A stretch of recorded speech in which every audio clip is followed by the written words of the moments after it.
بہت بہتر ہوگا کہ پہلے کچھ ابتدائی چیزیں جس کا تعلق اس موضوع سے عمومی طور پر کن فقیہن سے کچھ باتیں بطور وضاحت کے ذکر کر دی جائیں، اور اس کے بعد پھر درس کے سلسلے کا آغاز ہو۔ سب سے پہلی بات تو یہ کہ اس کی ضرورت کیوں پڑی، اس طرح کے پروگرام کی ضرورت کیوں پیش آئی؟ کیا واقعی ہم اس کی ضرورت محسوس کرتے ہیں؟ ہے اس طرح کے کاموں کی کوئی ضرورت، یا بلا ضرورت یوں ہی ایک سلسلہ بہت سارے سلسلوں میں نکال لیا گیا اور اس پر چلنے کی کوشش کی جا رہی ہے؟ کیا واقعی اس کی ضرورت ہے؟ کیا ہم سب محسوس کرتے ہیں کہ ایسا ہونا چاہیے؟ اور وہ کیا چیزیں ہیں جس نے اس سلسلے کو قائم کرنے کے اوپر ابھارا؟ کون سی چیزیں ہیں جو ذریعہ اور سبب بنی کہ ایسا ایک سلسلہ جاری ہونا چاہیے؟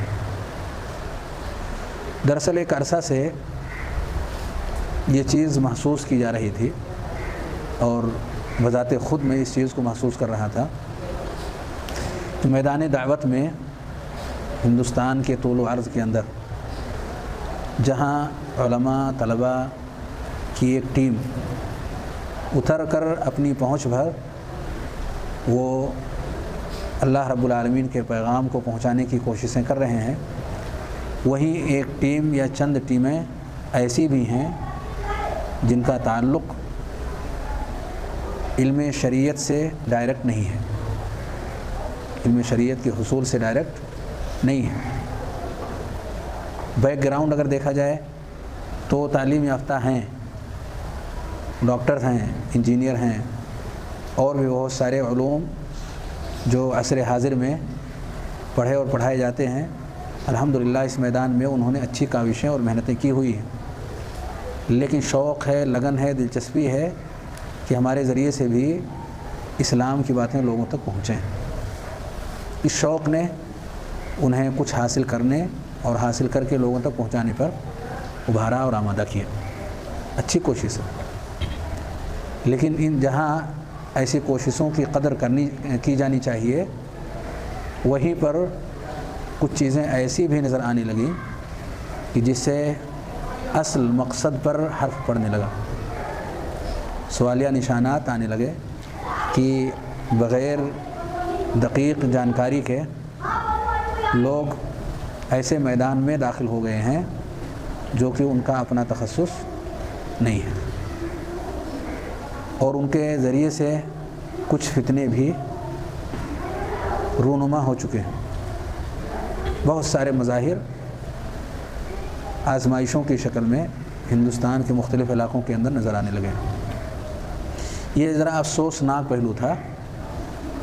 ایسا تو ممکن نہیں ہے کہ حرف واحد سے کوئی شخص سارے ان لوگوں کو جو اس میدان سے ڈائریکٹ تعلق نہیں رکھتے ہیں یہ کہا جائے آپ بیٹھ جائیں، ممکن نہیں، اور ہونا بھی نہیں چاہیے۔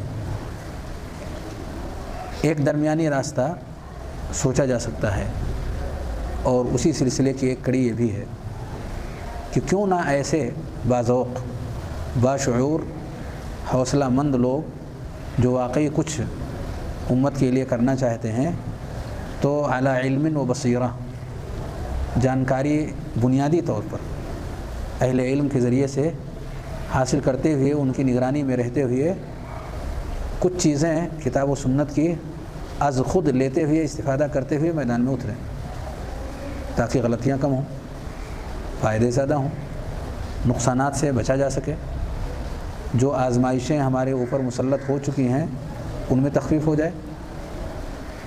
تو یہ وہ اہم پہلو ہے جس نے اس طرح کے دروس کے انعقاد کی طرف آمادہ کیا، اور الحمدللہ کچھ بھائیوں نے، خاص طور سے عبدالرؤف بھائی، محمد بھائی، ان لوگوں نے بھی اس موضوع میں خصوصی دلچسپی لیتے ہوئے، اور ایک عرصہ تک عدنان بھائی بھیونڈی میں مختلف دروس کے اندر جو وہاں ہو رہے تھے، تو یہ ساری دلچسپیاں جو سامنے آئیں اس سے یہ اندازہ لگا کہ ایسا اگر ایک سلسلہ جاری ہو تو یقیناً کچھ لوگ مستفید ہو سکتے ہیں۔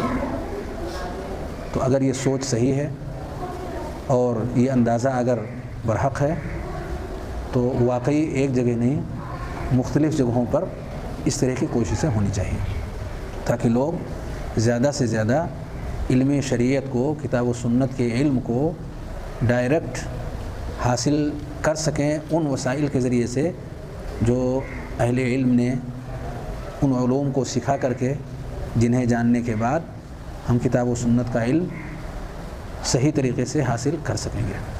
اس میں خلل کم ہوگا، نقص کم ہوگا، اور اس راستے سے آنے والے مشکلات وہ آٹومیٹک کم ہو جائیں گے۔ کیا خیال ہے آپ لوگوں کا اس تعلق سے؟ کیا سوچتے ہیں آپ لوگ؟ یہ ہماری سوچ تھی جس کے تحت میں نے اس سلسلے کو آگے بڑھانے کی کوشش کی ہے، اور اسی لیے اس کا نام جو رکھا ہے عربی زبان میں الدورہ التاہیلیہ للدراسہ الشرعیہ کن فقیہا۔